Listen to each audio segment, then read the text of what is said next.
Okay, good morning. So, the topic is still 8.5, and we're talking about circumference still.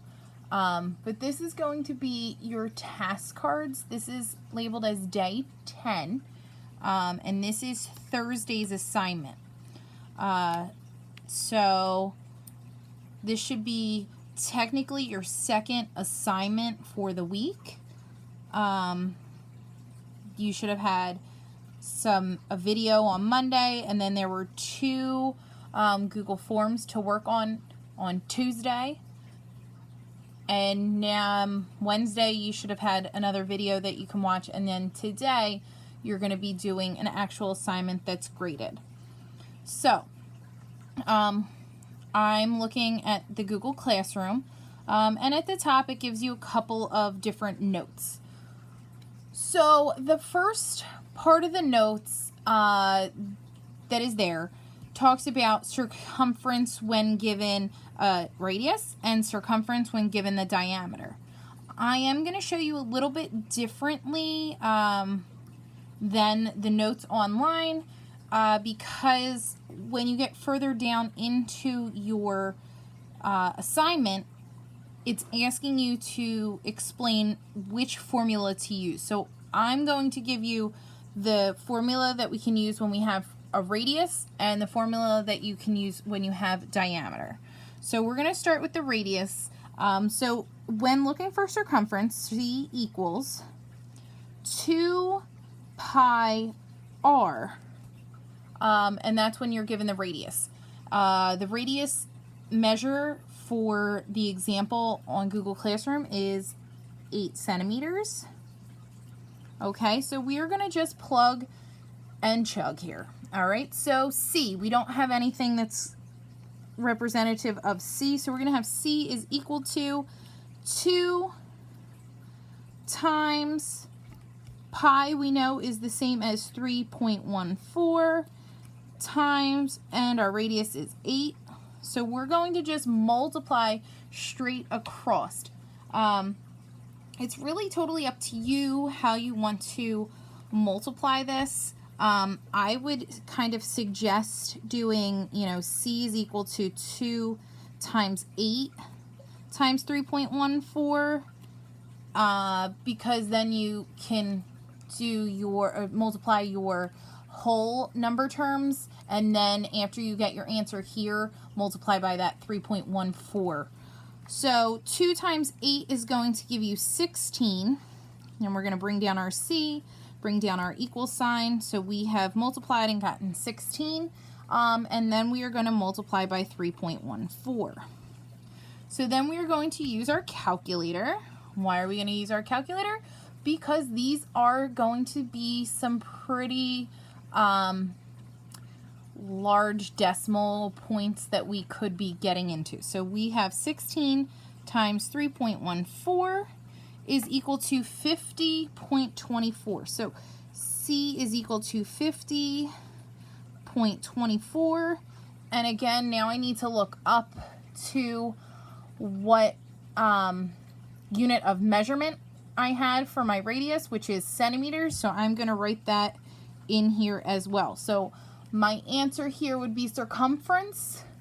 My circumference is equal to 50.24 centimeters. Okay, so now if we were given a diameter, according to our Google Classroom, our diameter is 12, and again, we are in centimeters. So our formula when we're using a diameter is circumference is equal to pi times d, which we know, covered in our other video, that d is representative of diameter. So again, we're going to plug in. So we have pi times, what was our d? 12. So we're going to plug in 12. So C is equal to 3.14 again. What did it mean? Oh, it meant, pi is equal to 3.14 times 12. All right, so again, we're going to get out our calculator, and we are going to multiply 12 times 3.14, and we get an answer of 37 0.68. And then we are going to, again, go up to the top, look at our unit of measure, which is centimeters, and we are going to write down centimeters right here next to our answer, okay? So we have 37.68 centimeters. Okay. So let me erase this.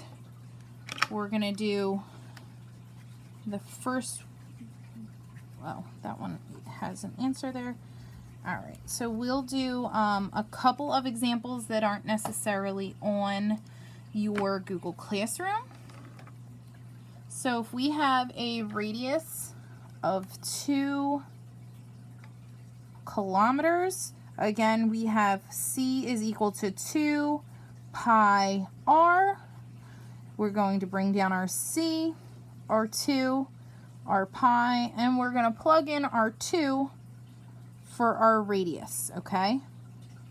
So now, again, I like to regroup my like terms, meaning that I have 2 whole numbers that I'm going to write next to each other and then multiply by my 3.14. So I'm going to have C is equal to 2 times 2 times 3.14. It's just easier for me to do a little bit more mental math without needing to, use the calculator.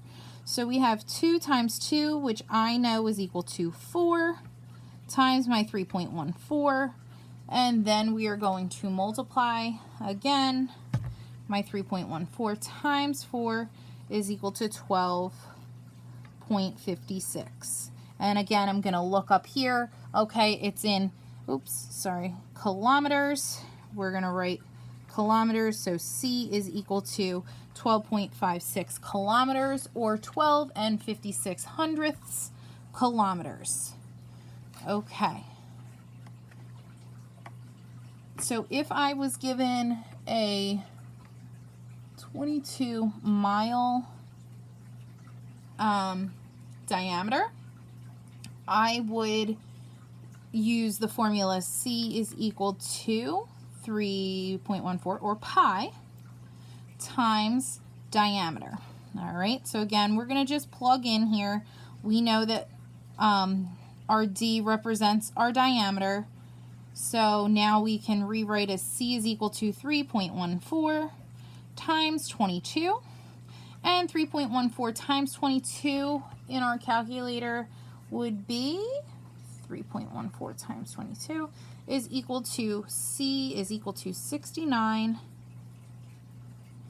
and this is going to be in miles. So we can say this is 69.08 miles, or we could say 69 and 800ths of a mile. Okay, so that's just our little mini lesson, some examples. Please go back and rewatch the video if you need a couple more walkthroughs. So again, depends if you have radius or diameter. And here's your formula for if you're using a radius, and your formula for if you're using diameter, and all of your steps. Okay, so again, just send me a message through Google Classroom if you need some extra help, or you can send Miss Trace an email through Remind or Google Classroom. All right, guys, see you later.